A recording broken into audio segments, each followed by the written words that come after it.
My fault.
Welcome in, everybody. I'm here in the studios in Central Maryland with my broadcasters from around the United States. And Sean just dropped out on me. I don't know. Maybe his internet went out. He'll be back in just a second. There he is coming back in.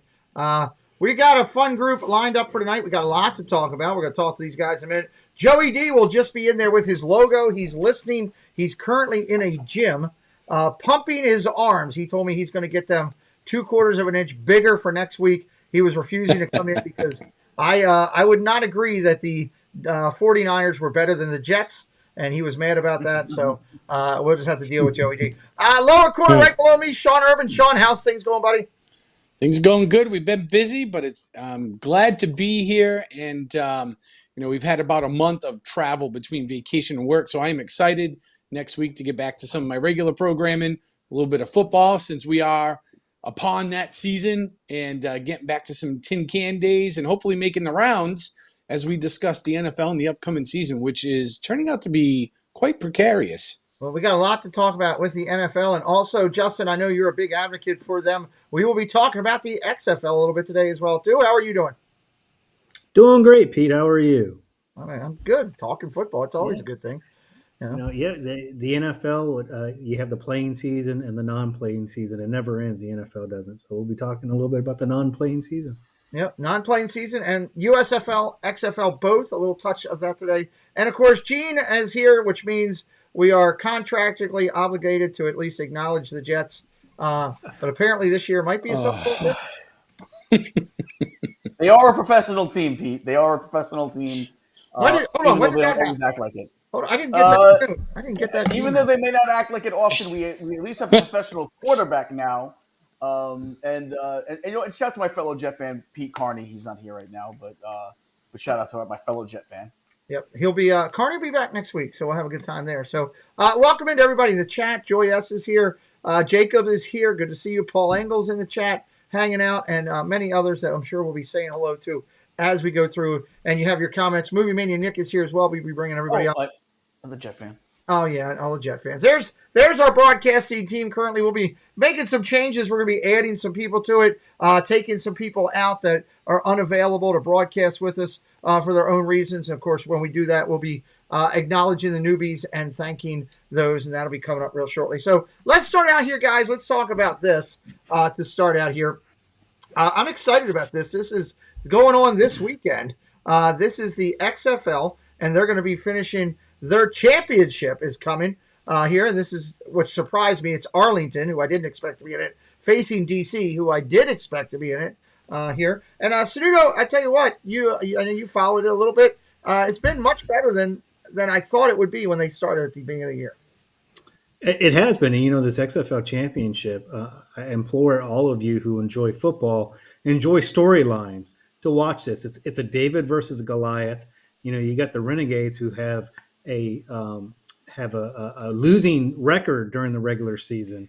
making it all the way to the XFL Championship game, the only team that came into the playoffs with a losing record, to Yeah. take on the Defenders, the only team the team that only lost one game against the worst team in the XFL, ironically.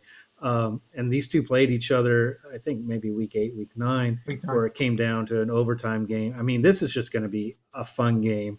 And there's so many storylines that are built into this one, so it's going to be fun. It's going to be good. Just real quick, Andrew, we're going to talk about at the end of our stream, we'll talk a little bit about the schedule because they will be doing that top of the hour with the balance of it coming out. Sean, are you looking forward to, have you watched much of the XFL? So I have watched quite a few games. I like the league. I like what they're doing with some of the rules. I think this championship game is going to be awesome. And you know what is really kind of fascinating to me is that the Renegades were the only team to enter the postseason with a losing record at 4-6. Yes. So when we compare that to the NFL, you would never see a team with a ratio like a loss ratio like that ever making the postseason. It is so super rare. So that to me really that's exciting because you're all right, here's a little guy who had really a terrible record at 4-6 going into the postseason, now able to make a run for a championship. Well, they pulled it together. Part of me, right. So part of me wants to be hey, NFL, maybe we ought to think about how we're doing business in the postseason, going forward. Yeah. Gene, here's what I can say. XFL, there's been a multiple amount of announcements of XFL players that have been invited to camps in the NFL already.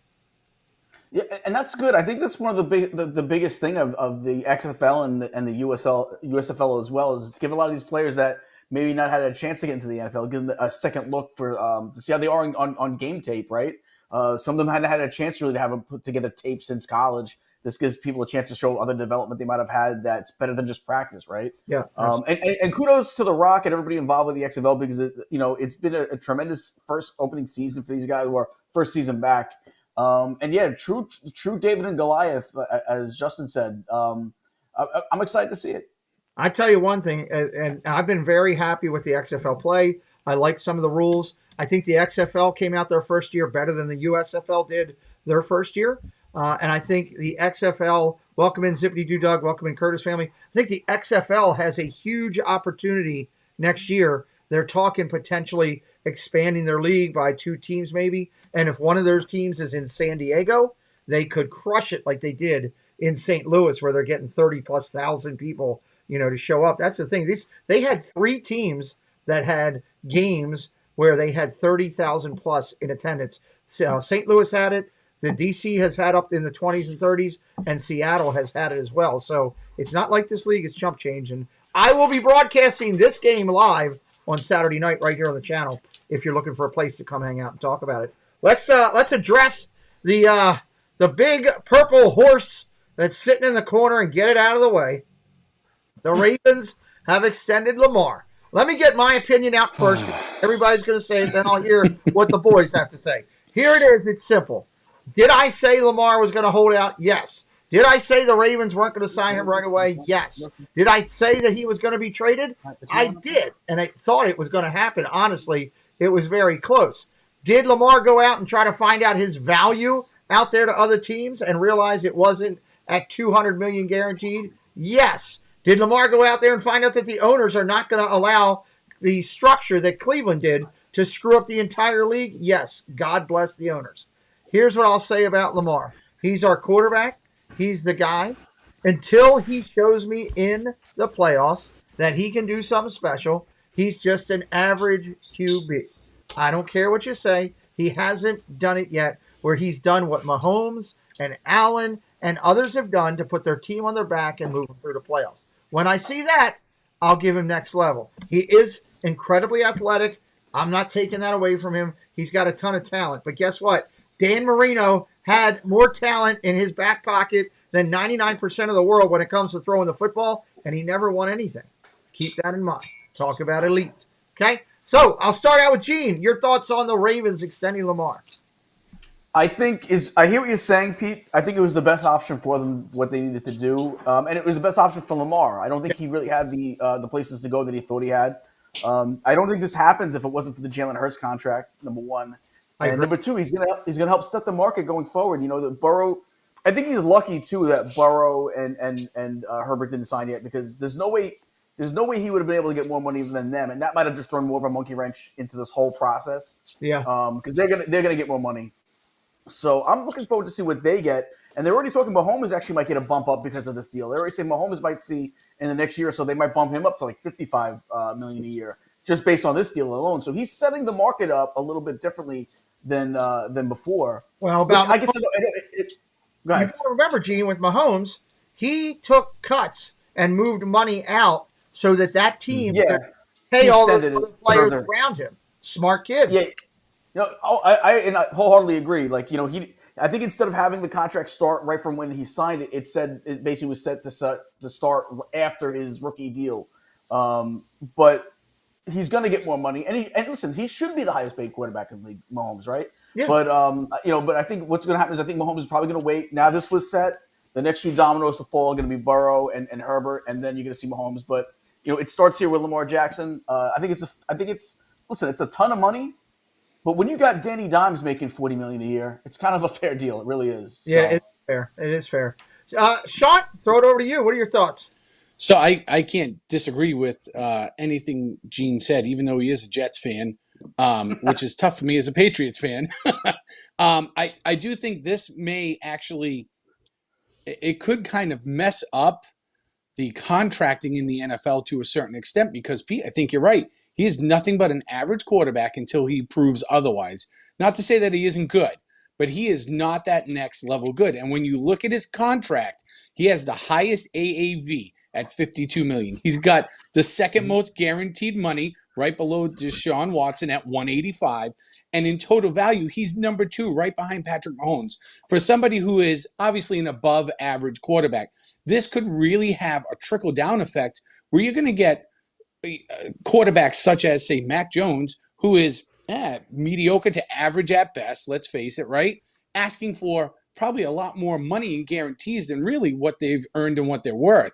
This could really have some repercussions. Although I will give a nod to the owners for digging their heels in and being like, no, we're not going to mess this thing up any more than we already have once, because this had a really, really wide berth to go sideways if they would have done something like a Deshaun Watson deal with him, because then that would have 100% had a trickle-down effect and really messed things up. And ultimately what happens is, with the trickle-down effect, is these guys want more money. Well, then other position players are going to start doing the same thing. It's going to drive ticket prices through the roof.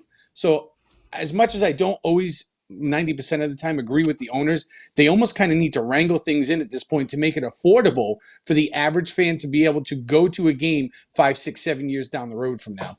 I hope so. Sanudo, are you ready to drop your Chargers jersey to throw on a Lamar? No. Let's not go that far. But unlike maybe UP, I don't. Maybe other people on the panel. I think Lamar Jackson's at least a minimum a top 10 quarterback, if not top 8 quarterback. I mean, I can count on my hands, less than 2 hands, quarterbacks I take over him. And we talk about. Am I still there? Yeah, you're okay. Good. We talk about the money. You all remember at one point Kirk Cousins was the most highest paid quarterback in the NFL. The numbers reset themselves. 3 years from now, this contract may look like a steal for the Ravens. So, I'm not as worried about the money. I do like that how we talked about it, how the owners locked arms together and made sure that guaranteed money only happened one time. Fully guaranteed. Myself. So I find that interesting. Plus, the Ravens are now, you see what they did in the draft, what they've done in free agency. They're starting to build an offense around Lamar Jackson. So kudos to them for doing that. It'll be nice to see if it happens. That's for sure. Fans of the Green Bay Packers, welcome in, along with James Ruford is here. Daniel Barry's in house. PNW is in the house. Welcome in. Jeff Condon, our good friend, and Serpum joining us here. Real quick, of course, the draft is over. The draft grades are out there. I just kind of wanted to. I didn't give you guys this slide up front because I really wanted you to just kind of take a look at it and be like, whoa, see what catches your mind, catches the teams that got A's. Nobody in here got a D. which was one thing. The lowest grade was the Detroit Lions with a C, which I didn't think they had as bad of a draft, which kind of caught me off guard. And there was only one A plus, if I remember correctly. Where is it? I was looking. Dun, dun, dun. Maybe it wasn't. Okay, maybe it wasn't A plus. It was a bunch of B pluses, a couple A minuses, bunch of A's. So just Sean, you want anything that jumps out at you that you think? Yeah, the Patriots had an A minus. Yeah. I would say they're a solid B at best. Okay. They're a solid B at best. I mean, they didn't have a terrible draft, but I don't really know if they've addressed their needs that warrants an A minus. Okay. Interesting there. Sanudo, I'll go to you next. Two things. First of all, on our channel, Escapades with PAJ, we do lists, and this seems like my wife graded this because everybody gets a good grade. I don't know what's going on here. I will say two things. The one team that I thought did a heck of a job, the Eagles, have an A minus. I'd give them an A plus. That's the only team I would give an A plus. And the Steelers got an A. I'll be honest with you. I know that they drafted pretty well, but they had a lot of capital at the beginning of the second round, and they didn't trade out for things. And I think that was a mistake. I would have given them a C at best. Like it. How about over to Gene? Any thoughts? Yeah, I agree with a lot of these guys, what they already said. This is one of those drafts where I feel like every team got better this draft. You can always say there's always some dumb moves that teams make. This year, I feel like everybody got better this year. Even the Lions, that's the lowest grade, and even they didn't really pick the wrong players. They just picked them in the wrong spots. They should have traded back and maybe and whatnot. Like Gibbs is a hell of a running back. Did they need to pick him as high as they picked him? Probably not. Jack Campbell, a hell of a linebacker. Should they have picked him when they picked him? Probably not. So I think they got better. Even with a C plus, I still think they got better. And again, I agree too with the Eagles. Eagles should be an A plus. What they did, they caught people sleeping last year. And this year, and they went to the Super Bowl with that. This year, they got even better. They improved that defense. They traded up one spot to get who some people say was the best player in the whole draft at 9. They still get Nolan Smith at the end of the first round. Then they traded a draft day trade to go get a running back that's going to be absolutely phenomenal in that offense. He's better than the guy they had last year who moved on to Carolina. And they got him for, I don't even what they traded for. I forget what they traded for him, but it wasn't anything substantial. Wasn't a lot, yeah. That's what I'm saying. So they improved as good as they were.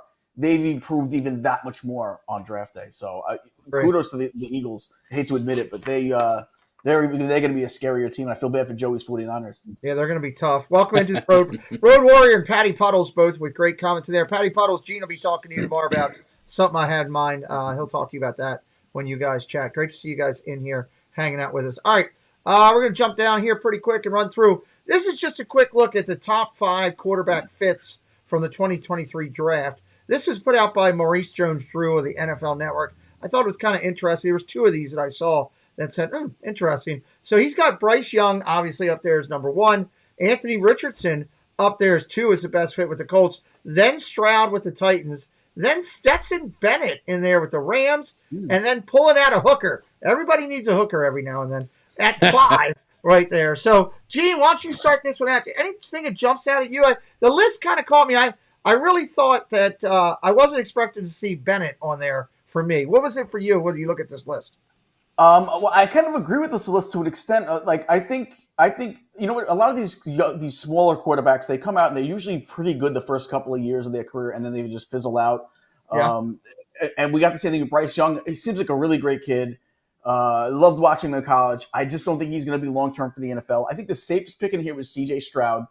I think the boomer bust pick is Anthony Richardson. That if they land on Anthony Richardson, I've said before on draft night, I think I even said it, how much I believe in Anthony Richardson could be like the next Josh Allen if he's coached up the correct way, or even like a Jalen Hurts if he's coached up the correct way, because he had the same stuff in college that they had issues with. He had issues with, so they coach him up. He could be the second coming of Josh Allen. I'm not surprised Levis isn't here. I think Levis is a bust. Hendon Hooker's in a great spot in Detroit. They don't need to rush him. They got a quarterback right there. That might be a quarterback controversy in about 2 years from now. We'll see. Good call out. Look, Levis isn't a bust to me because he's got hot sisters and a hot girlfriend, so he can come on my TV at any point. Sean, anything jump out for you here? I think for me personally, I may have flipped Stroud and Young here. I think they're really close. I think where we see Stroud is he's got a really good blend of like a high ceiling and a really good like solid floor to start on. I think Stroud may have the most bandwidth to really perform. When it comes to Richardson, I would say 2 is probably really good for him. I think the thing that works against Richardson is he only has like 13 starts under his belt, which really plays into what Gene was saying, right? Is like he kind of needs to be coached up a bunch because he didn't have very many starts. I do think he is extremely talented. And boy, if that kid takes off, look out NFL. Good thing. So, Nuno, I'll let you close this one out here. And just to reiterate some of the things I said, I think Young and Stroud personally, they're probably 1 and 2 on this list.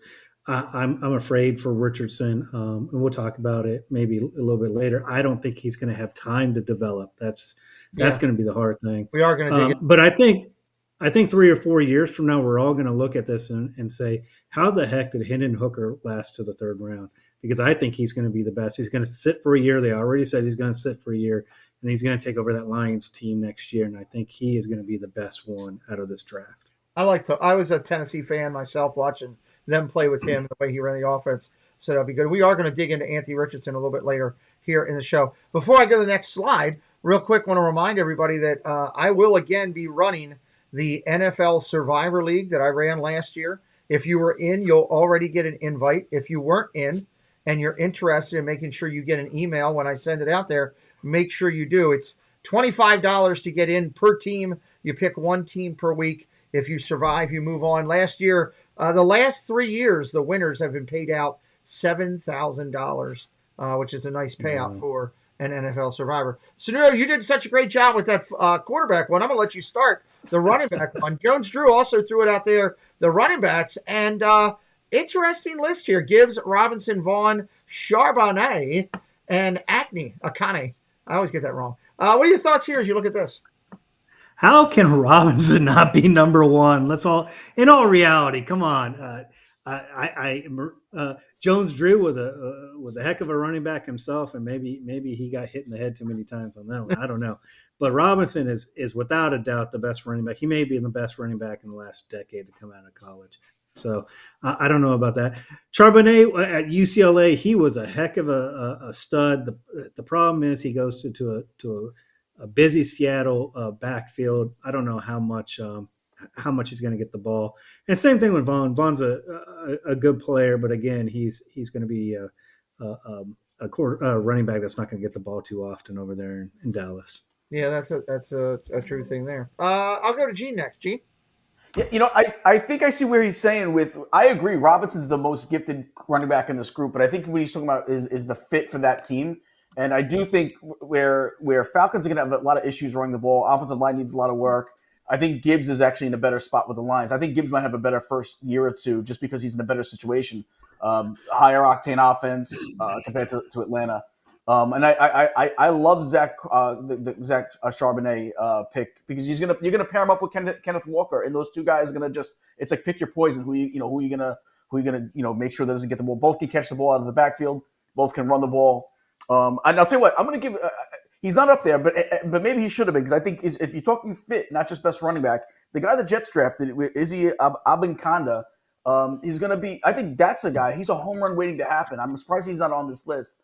I think matching him up with Breece Hall, that's a dangerous fit. But again, I do agree with Justin. Robinson is the best back in this group, but I think if you're looking at it says running back fits, I think if you're looking at the fit, Gibbs is in the best spot to succeed. Well, it seems like all the top teams now are pairing up double set backs. Yeah, have two guys that can be heavy number one dose if you need it, and alternative split backs if you can't.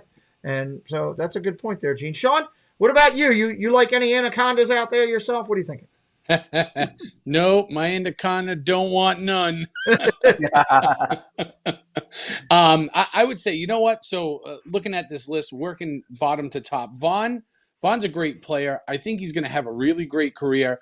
You know, he spent a couple of years, and over the course of the last 2 years, he rushed for 2,900 yards and change, just shy of 3,000 yards. That's great. So he's averaging almost 1,500 yards. And considering the kid's only 5'5" and weighs 180 pounds, that is absolutely incredible because that is kind of on the small side for a running back. I would agree that Robinson really should probably be up at the top. And I think, and Gene hit the nail on the head, I think situationally, if that's what we're talking about in this list, Gibbs is the fit probably for number one. So Gibbs spent the last 3 years between Georgia Tech and Alabama. He caught 103 passes for 1,215 yards. And that is probably why he ended up in the number one spot. I would say overall, talent-wise, though, there is no doubt that Robinson at 220 pounds is a human wrecking machine when he's running. He broke like 104 or 110 tackles last year. He's almost impossible to tackle. And I understand the NFL's the step up, but he is just a mountain of human when he gets going, and it's tough to stop him. But I think the list is accurate if this is how we're talking. And to Gene's point, too, with Vaughn putting him over there with Pollard, a 1-2 back set, that's something over there because obviously they've dropped down on Zeke. So great points. Love it, guys. Love it. Let's see. We're going to let Sean start out this one. Let's talk about it. We talked about Richardson a little bit earlier. Guys, I want to know, in your opinion, is Anthony Richardson the day one starter for the Indianapolis Colts? What are you thinking? Sean? So I really think, as I said before, the 13 starts really hurt him. You almost have to start him, though, and hope he can get coached up. I would say he does have a really high ceiling, right? He's got good size. He belongs in the NFL. The kid's 6'4". He weighs like 245 pounds, and he's fast for a human that size. He runs like a 4.4 something, right? So he is a great athlete, and athleticism seems to be going further in the QB position the last couple of years than the standard old school stand in the pocket, throw the pass, and take the hit. So he has a huge ceiling when it comes to there. I don't think they should start him day one, but I believe he's going to be. I do think he does need a lot of coaching. His mechanics aren't really great when you break down his mechanics. His accuracy is inconsistent at best, but that all relates back to his lack of experience when it comes to starting and playing, which he just needs a little bit more of. I think at the end of this year, going into his second year, you're going to see a vastly improved player and somebody who you're not going to want to be reckoning with out there on the field. Okay. Sanudo, I'll go up to Gene next on this one. Gene, day one starter in a tough division, is he there? I personally wouldn't start him. You have Gardner Minshew there. I let Gardner Minshew take the reins for the first year, and then you see what you got after the second year. I'm gonna listen. Will I let him get first starter snaps maybe in practice along with Gardner Minshew? I might do that. I might let him get more snaps in practice with the first team than a typical backup quarterback would get, just because I want him to be able to get familiar with systems and whatnot. But I think if they put him in the first year, then something didn't go right. Listen, Minshew is not an all-pro by any stretch, but he is a pro. I would probably roll with Gardner Minshew, give Gardner Minshew the year, and then I would probably hand the keys over to Anthony Richardson if I saw in practice he was worthy of competing in the preseason the following season. Well, they got an idiot for an owner over there. He might be pushing. They do have an idiot. Get him out. What are you thinking, Sanudo? Day one, is he the guy, or is it Minshew time because the line's not fully functional there? Yeah, I'm thinking if I'm a head coach and I start Gardner Minshew, I'm pretty much going to be fired. So I don't think whether you like it or not, Richardson's the starter. This franchise has been known to start their first round quarterbacks. Luck, Peyton Manning. Richardson's going to get that start. Is it going to turn out well? It didn't for Peyton Manning. It didn't for Andrew Luck. It's not going to turn out well the first year for Richardson. But I think the Colts and the ownership know that this is what they're going to expect. They got to take their lumps to see if they can improve. And both those quarterbacks became some of the best quarterbacks of all time. But they were terrible the first season. But again, there's no way a coach in Indianapolis is going to start Minshew over Richardson in the first year. There's just no way. No way. I agree typically, but I don't think that team is ready to put the kid in because, and kind of to your point, with Luck isn't playing, is probably not playing at this point. When did he retire? I think 2018. He retired early because that team was not fully developed to protect him. I think the same thing. I think you got to learn from that mistake and not throw him in too soon. Not because he's not ready, but the team is not ready. I think you got to make sure that the coach knows You have a little bit of a leash. We're giving you this year as to kind of set and then next year's draft, we help get a line in together. They got a couple pieces on that line, but they still need a lot of work to do on that line. So I agree with you Peyton to an Manning extent, but I won know it's one wrong. game. And Peyton threw a ton of Manning won picks. one game in his first year. They're okay with throwing him out there. They're going to throw him out there. They've done. The history has shown that they have. I think he'll be out there by like week 5 is where I'm thinking, but we'll see. I don't have him as day 1 myself. All right, let's let Gene start with this one. Here's a crazy fact. I saw this on All Sports Culture, and I was like, I got to pull this and show the guys. Here is the scary thing. 3 of these teams that you see on your screen right now will not make the playoffs. Now, if you had to pick today, what 3 don't make the playoffs for you? Ooh. Gene, what 3 of here? Oh. I have my 3. I've put my 3 in here, and I will share that with you when we're at the end. But I want to hear your guys' 3. I'm gonna say if I had to take 3 out, I'd probably take out the Steelers, the Dolphins, probably the Broncos. Steelers, Dolphins, and Broncos. Interesting. Okay. Let's go down to Sean.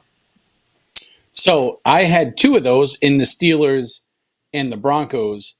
And I am honestly torn between Miami and the Chargers. I don't, man, that's a tough call to name a third for me because I think both of them could very easily miss the playoffs. Interesting. Okay. Sunudo, what are you thinking? Well, I mean, the easy one is the Broncos, right? I think we're all on even though with the head coaching change there, I think that's the easy one for right now. To be a contrarian, I just don't know if the Jets have what it takes this year.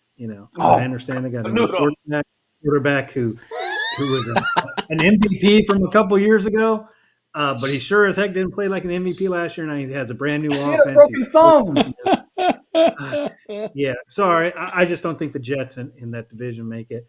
And then, the next 2, I'm a homer. I like to say the Chargers, but to be honest with you, I don't think the Chargers have improved this year. It's either the Chargers or the Ravens between those. I will say, we have none of us said the Jaguars yet, which is surprising. They snuck in last year, and I think we all see that they have a pretty high ceiling this year. I think it's going to be interesting. I think they may have the most upside out of any team on the screen. And they're getting Ridley back this year. They got Ridley, so he'll have fresh legs. And you could call it the Chargers. I just feel like that. I feel like this is a year that coach is going to be fighting for his life. I think so I think that coach is going to really do whatever he needs to do to keep his job. So he's kind of like playoff or bust for him. So that's the reason why I'll give him the benefit of the doubt that he'll get the ship right over there for the Chargers and they'll sneak into the playoffs. I'm going to throw you ones on this one here, which is going to do it. So let me. I didn't mean to take it off. Let me bring mine up here, and here are mine that I picked. Buffalo. Wow. I'll tell you why. Ooh, and Buffalo. Okay, I'll tell you why. I don't. I think Pittsburgh is the 3rd best team, maybe the 4th best in this division. I think they'll fight with Cleveland over there and battle that out. I don't think that Denver still has figured out how to put a scheme around Russell, and I still think that Kansas City and the Chargers are better on that front. Here's why I think it's going to be something that's going to be crazy over in that Eastern division. Buffalo is going to have to play the toughest schedule against all the number 1 teams. That hurts them because it's the Jets, then Miami, if I remember correctly, or vice versa. It's the flip, but either way. The challenge that I think is Buffalo playing all the top teams. They'll pick up an extra loss in there somewhere along the way. When all your games, when you're looking at, are against teams like Kansas City, your top teams all the way around, that creates an issue.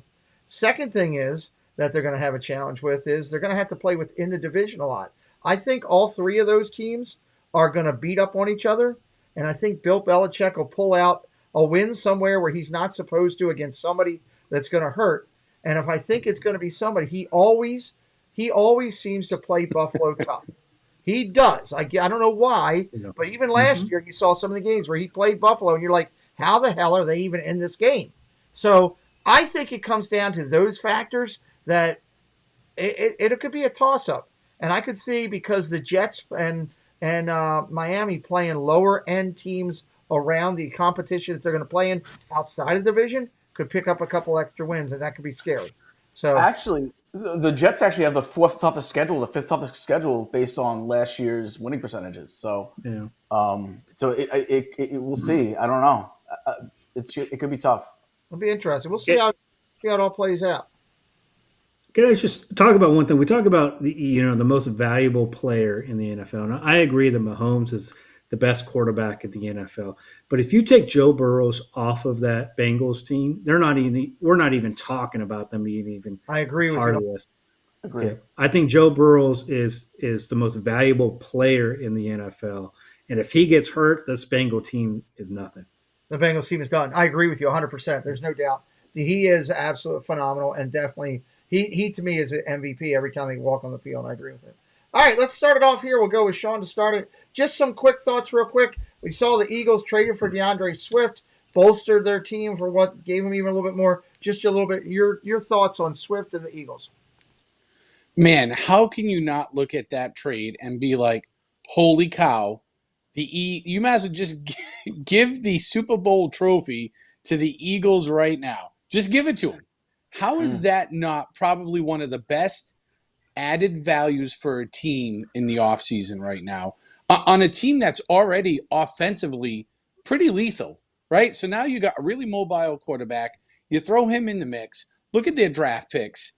I mean, I think this was not just an upgrade. I think it was a huge upgrade for a team that is really poised to make a run for the Lombardi Trophy yet again this year. Interesting. Gene, how about you? Yeah, Roseman is playing chess and everybody else is playing checkers, man. What he's done with this team since he's took him back over. And again, they were good last year. I don't think we expected them to do what they did. I think a lot of people thought they'd be good, not as good as they were. And then to still do what they did last year, and then only to do that and still get better this year. And not even a little better, significantly better. And again, Miles Sanders was fine in that backfield. He was one of the leading rushers in the league, if not the lead. I don't know if he was the top guy, but he was one of the leading rushers in the league last year. Swift is better than Miles Sanders. Miles Sanders was good because of the fit of the offense. Could you imagine how you added DeAndre Swift to this offense? Like how you got him back there who was a burner with the quarterback who's a burner. They have other running backs there that are really good. Who are you gonna? He's gonna give linebackers fits. It's gonna be a matchup nightmare for teams. I agree with you, Justin. Yeah, the rich get richer, but let's look at the other side of this coin. The idiotic draft pick by the Lions in the first round made this trade necessary. So, if we talk about those grades and the Lions getting a grade, you're going to have to factor this, giving away DeAndre Swift for, I think, a fifth and a seventh, essentially for a song and dance. That's all they got back from him. That's the Lions doing Lions things. I thought they got out of that funk the last couple of years, but making that draft pick in the first round for a running back when they already had one of the top 15 running backs in the NFL was stupid, in my opinion. Yeah, I think they kind of forced their own hand with that, with what they had to do on that, for sure. And to do it for the draft, look at the draft compensation.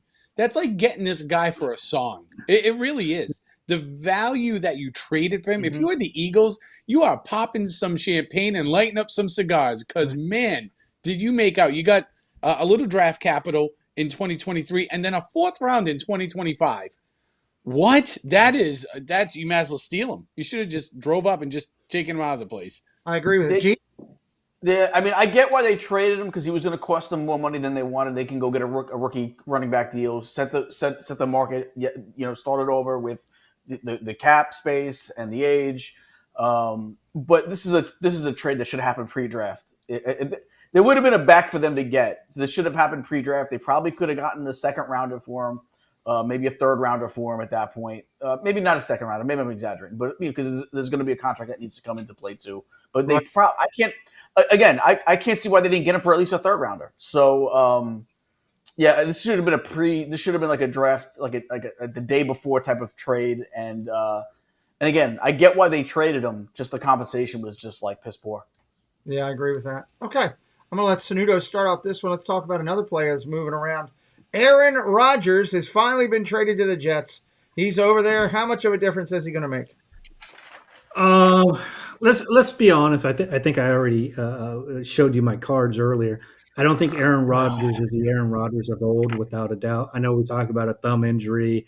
I know we talk about nobody to throw to, but Aaron Rodgers puts himself in bad situations. Number one, by his attitude, in all honesty, and number two, about hey, the offense has to go around me. Let me get my buddies in here, but my buddies are going to fail, and who am I going to blame it on? I can't blame it on the GM anymore because he traded for me. So I really do think Rodgers is done. I mean, he's going to be a top 20 quarterback. I'm not saying he's terrible, but he isn't going to be the savior for the Jets. This isn't going back, going back to Super Bowl III or whatever last Super Bowl they won. There was even a one, but who knows? But Aaron Rodgers he isn't who he is anymore. And in all honesty, I think they really overpaid for him. Okay. 2 years at most. Gene, I'm going to make you wait till last on this one because I know you got something to say on this one. John? So, I mean, there's no denying that is a huge upgrade for that team. At least in my opinion, it is. Even though Aaron Rodgers may be talent-wise, in his own shadow at this point in his career. And obviously we've seen his off the field antics, which I think may be more the problem than the on the field stuff, to be honest with you. It is an upgrade for the Jets. Now, does that put them in position to win the Super Bowl? Probably not. But does it put them in a really good position to not be dead last in the division and at least have a whiff at making the playoffs? 100%. I don't know, though, as even an outside fan in the division, if I would want to bring all of his baggage onto my team, because it's going to go one way or the other. I think he's either going to throw that aside and start new, which is, I'm sure, what all Jets fans are hoping, or if he drags all of that stuff in, he could really just tear the team apart and totally tank them. Okay. Gene, you've been waiting all year to talk about this one. How about it? Yeah. So I'll agree a little bit with both the guys, and I'll disagree a little bit with both the guys. I agree with Sunuto. The Jets overpaid for this guy. I blame our owner for that by running his mouth saying, I'd pay 2 first-round picks for Aaron Rodgers, like an idiot right after the regular season. It's like you own the team, but keep your mouth shut. Just write the checks. Write the checks, and that's what we need you to do. Let Joe Douglas run this team. So we did overpay. I don't think we should have given that first round. That's going to be a first round next year because it's 65% of the snaps. He's going to play 65% of the snaps, healthy or not, because you're going to want to make sure that the tickets, the butts in the seats, as they say. I don't have a problem with everybody they brought in. Listen, Lazard's a good, really, really talented receiver. Okay. I think he's an upgrade over Corey Davis because Corey Davis can't seem to stay healthy. So we got a younger Corey Davis in the house that's going to stay healthy. And here's the thing. Aaron Rodgers doesn't have to be Aaron Rodgers. If we had a quarterback that just averaged the average amount of points last year, which we didn't do last year, we would have had 4 more wins, which would have put us at like 11 or 12 wins last year. Yeah. That's enough to make a run in the playoffs. He doesn't have to be Aaron Rodgers. He just has to be average, and we're that much better of a team based on this defense, which got better with this draft. Based on our offensive line, which got better with this draft, we have another year in with some of these weapons. We added some new weapons. The slot receiver, and I'm blanking on the name. Who's the guy they just signed like last week? From Green Bay, Cobb. Cobb's not going to see. He's not going to see a lot of playing time. He's a guy that's kind of there to kind of just help set the tone for what's going on in the locker room. He's there to just be part of his tour on the way out. He's not taking a roster spot from anybody that should be here otherwise. He's going to be our 5th receiver. I'm not worried about Cobb. But Lazard is a bonus. So, again, he doesn't need to have to be Aaron Rodgers. Listen, if he's anything close to the Aaron Rodgers we all grew to love that was the MVP candidate 2 years ago, this is definitely a Super Bowl team at that point. But if he's just average, Super Bowl team. If he doesn't play like the MVP of 2 years ago, this isn't with that defense and everything else. They aren't Super Bowl contenders. With him being average, they're Super Bowl contenders. Do they win their division? They don't even win their division. They would, if they would have had an average quarterback last year, they would have won their division. They would have had just as many wins as Buffalo, and they beat Buffalo at the same time. So with under par quarterbacks. So if you give them an average quarterback, they probably could have won that division last year. This is wait. Can we all agree this is the best? This is the best defense in the division by far.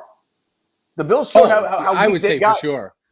I mean, and they have weapons now. All right, Buffalo might have better receivers, but we've definitely narrowed the gap receiver-wise. I'll agree. And I would say you could probably make an argument that the Jets had one of the better defenses in the league. Maybe not the top defense, but they were one of the tougher defenses in the league as a whole last year. And if Brees is healthy, he's the best running back. And listen, it's a big if, and not even that big of an if. I think he's going to bounce back. He's young. What they do with these ACL injuries are not the widowmakers they used to be back in the day. These guys, they bounce back in the next year. But they are, to be honest. The ACL is easier to bounce back from than it was, say, 5-6 years ago or more.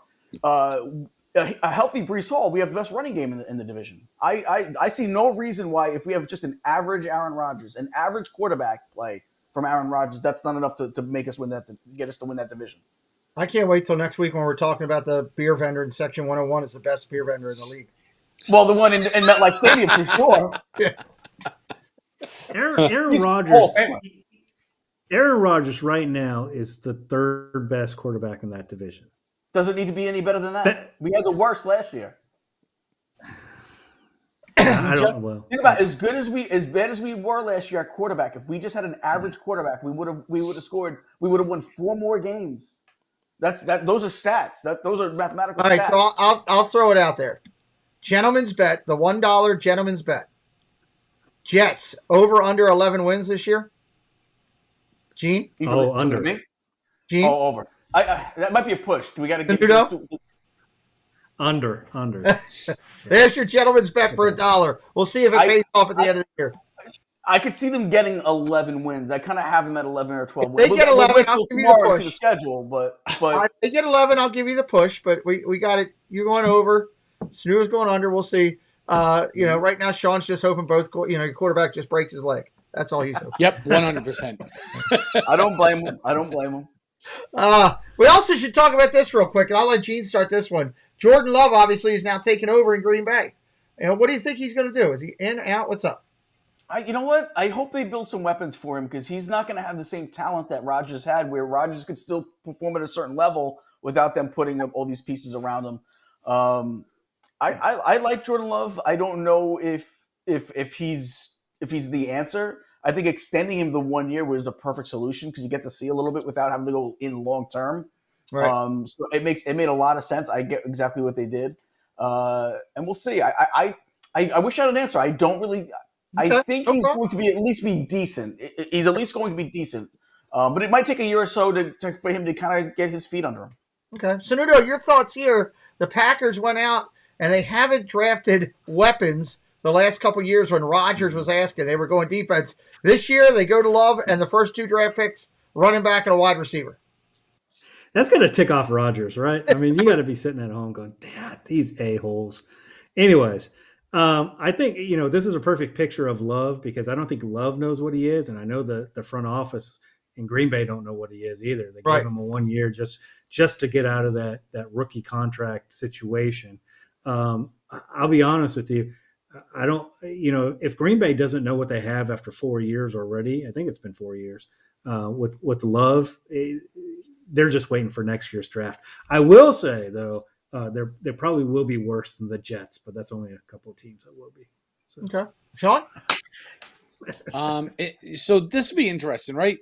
So this kid's been really living in the shadow of what should be one of the all-time great NFL quarterbacks for the past 3 years. And he knows this. And if you read a few of the articles that have come out in the last couple of days, I think I read the one from, I think it was NFL.com or ESPN, one of them. He said it was difficult because he was under the assumption that before Rodgers signed his extension on his contract, he was like, that's it, I'm in, baby, right? Rodgers is going to retire, I'm going to take over. And then all of a sudden, you kind of get punched in the mouth a little bit and you're like, nope, back on the bench, kid. Sorry. So that, I'm sure, mentally probably had a little bit of weight on him. So it'd be interesting to see if he can untangle himself. I think to his benefit, though, for as crazy and out there as Rodgers has been for the last year or so, how can you not learn and pick up on stuff from one of the all-time great quarterbacks in the NFL, right? So you've got to learn something behind him. And being a player, that hadn't gotten much playing time, that's probably one of the best things that could have happened to him being young. Now it'll be interesting to see if he can actually kind of piece this all together and get out on the field. I can't see this kid leading the Packers to a Super Bowl anytime soon, but give him, a couple of years, kind of get his feet under him, a little playing time, because everything's different when you're talking game speed instead of just watching it or practicing. Everything's going to be a lot different. I think he needs a year or two kind of figure things out, and hopefully we'll see some great things from him. He's got the potential. Well, we'll see what happens. We'll see if the Packer fans fall in love with love.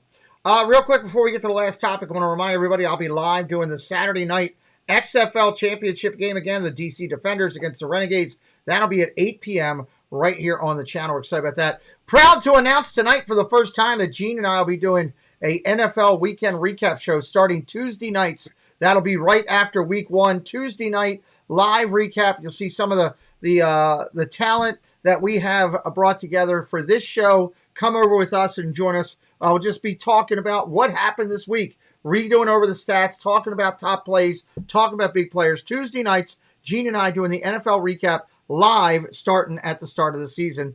Also this weekend, I'll be doing USFL, a little bit of Michigan Panther action going against the Pittsburgh Maulers, playing in, Jamaica. They don't play in the towns they play in. I think this one's, I'm not sure if it's in Alabama or where it is. It's somewhere, but it's not in Pittsburgh. I can tell you that. But it is good USFL. It's fun to watch. I do enjoy the league, and I'm looking forward to calling that this weekend. Maulers changed their colors to match the Steelers this year, which I thought was interesting. They went from a blue and orange to the black and gold so that everybody's got that. Discord, Joy S is running my Discord, taking it over, running strong. We got a lot going over there. If you'd like to talk sports and more, Star Wars, Marvel, etc., all kind of stuff like that, check out our Discord, doing real with a lot of people over there watching it. Last topic for the night, guys, before we sum everything up, and they're getting ready to start here in about 2 minutes over on the NFL Network announcing it. Matter of fact, I see on the board right now over there, they've got week 1 up, Bills and Jets, September 11th,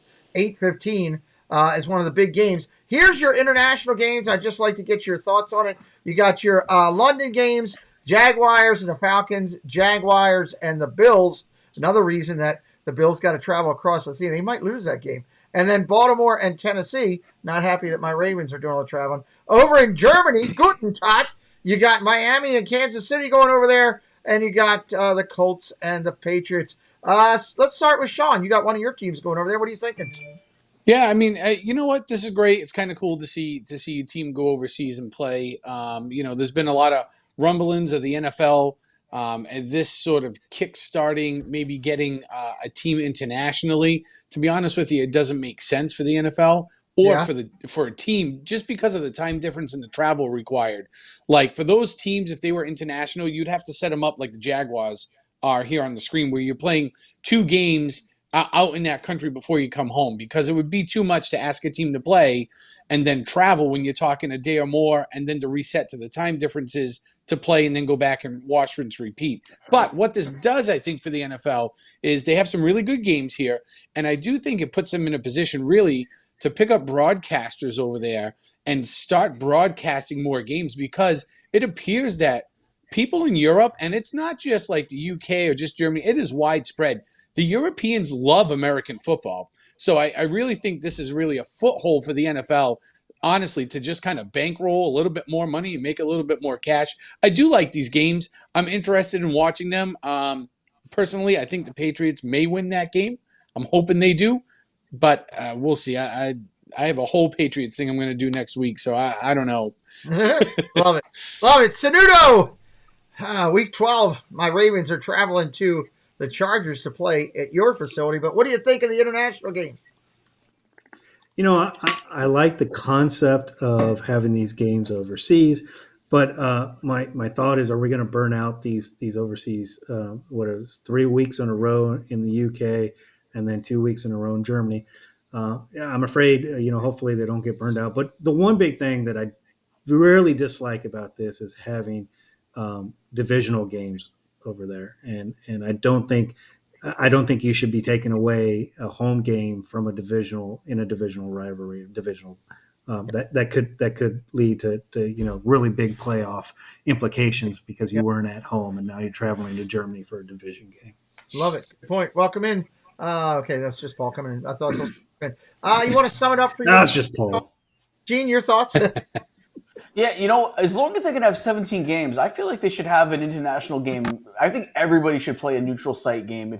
We have an odd number of games. Let it be 8 home, 8 away, 1 neutral site. So as long as they don't go to 18, I really feel like that's maybe the future of the 17-game schedule. Is that might be right there. Surprised Mexico is on here. Mexico always seems to really sell out well. We were talking about it before the show, Pete.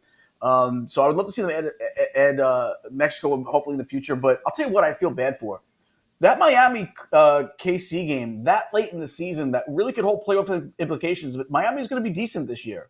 They're going to be on the border of whether or not to make the playoffs. This is an important game. To have to go all the way to Europe to play it, to me, is unfair. At least this late in the season, at least. You know what I mean? Yeah. So I'm kind of surprised to see them make the Chiefs make the trip all the way out to Europe on week. I'm not sure what week that is, but November 5th is on that second half of the schedule for sure. So I'm kind of surprised. November 5th is, I'm going to tell you right now. November 5th is week 9. Week 9.